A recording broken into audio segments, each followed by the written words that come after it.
नमस्कार दोस्तों।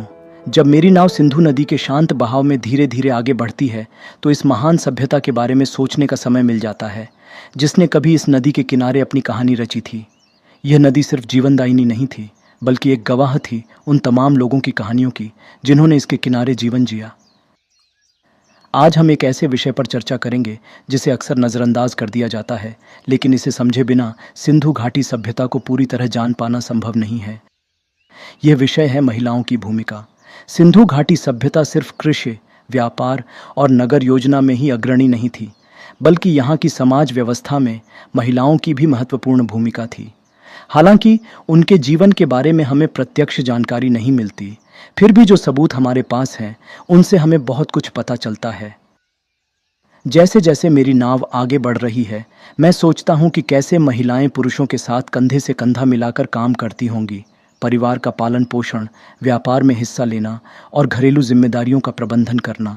यहाँ की महिलाएं किसी नदी की तरह थीं जो धीरे धीरे लेकिन मजबूत ढंग से समाज की नींव को स्थिर बनाए रखती थीं। हमारे पास जो मूर्तियाँ, मिट्टी के बर्तन और अन्य कलाकृतियाँ हैं, वे हमें यह बताती हैं कि महिलाएं घरेलू और आर्थिक दोनों क्षेत्रों में सक्रिय रूप से शामिल थीं।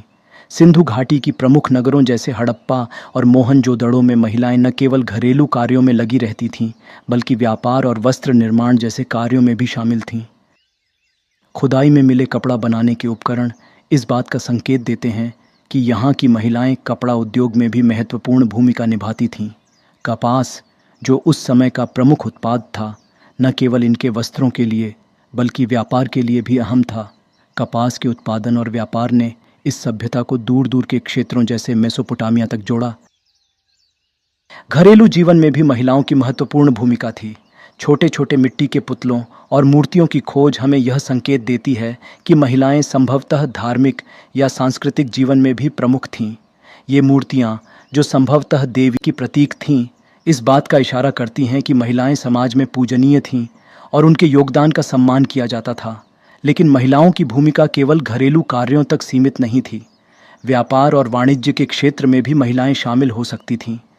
सिंधु घाटी सभ्यता में वस्त्र, मिट्टी के बर्तन और अन्य वस्तुओं के व्यापार में महिलाओं का भी हाथ हो सकता था। उनकी भागीदारी ने शायद नगरों के आर्थिक ताने बाने को स्थिर बनाए रखा। धार्मिक और आध्यात्मिक जीवन में भी महिलाओं की भूमिका महत्वपूर्ण रही होगी। बहुत सी महिला मूर्तियाँ जो देवी या पवित्र महिलाओं की प्रतीक मानी जाती हैं, यह बताती हैं कि नारीत्व का इस सभ्यता में गहरा सम्मान था। महिलाएं धार्मिक अनुष्ठानों में भाग लेती होंगी और उनकी उपस्थिति सभ्यता के समृद्ध जीवन में महत्वपूर्ण रही होगी। हालांकि हमारे पास लिखित प्रमाण नहीं है, लेकिन जो सबूत मिले हैं वे यह इंगित करते हैं कि महिलाओं का समाज में प्रभाव और शक्ति थी। चाहे घरेलू कार्य हो, व्यापार हो या धार्मिक जीवन, महिलाएं समाज के हर पहलू में एक केंद्रीय भूमिका निभाती थीं। उनकी मेहनत और योगदान सभ्यता के विकास में उतने ही अहम थे जितने पुरुषों के।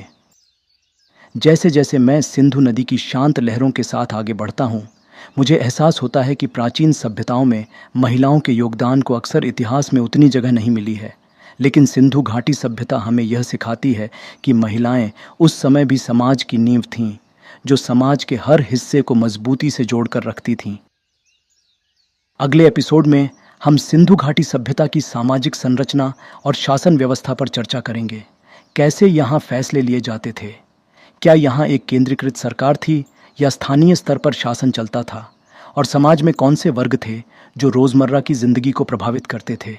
हमारे साथ बने रहिए और इस प्राचीन सभ्यता की गहराइयों को और भी करीब से जानिए।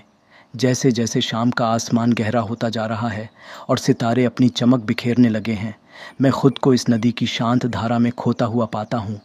नदी की लहरों का हल्का शोर, किनारे के पेड़ों की सरसराहट और इस भूमि के प्राचीन समय के रहस्य मेरे चारों ओर बिखरे हुए हैं। मैं केवल एक यात्री हूँ, समय के प्रवाह में बहता हुआ इस खोई हुई दुनिया की सच्चाई को समझने की कोशिश कर रहा हूँ। और यहाँ इस नदी की शांति में महिलाओं का योगदान स्पष्ट होता है। शांत लेकिन गहरा, जीवन और समाज को स्थिर बनाए रखने वाला।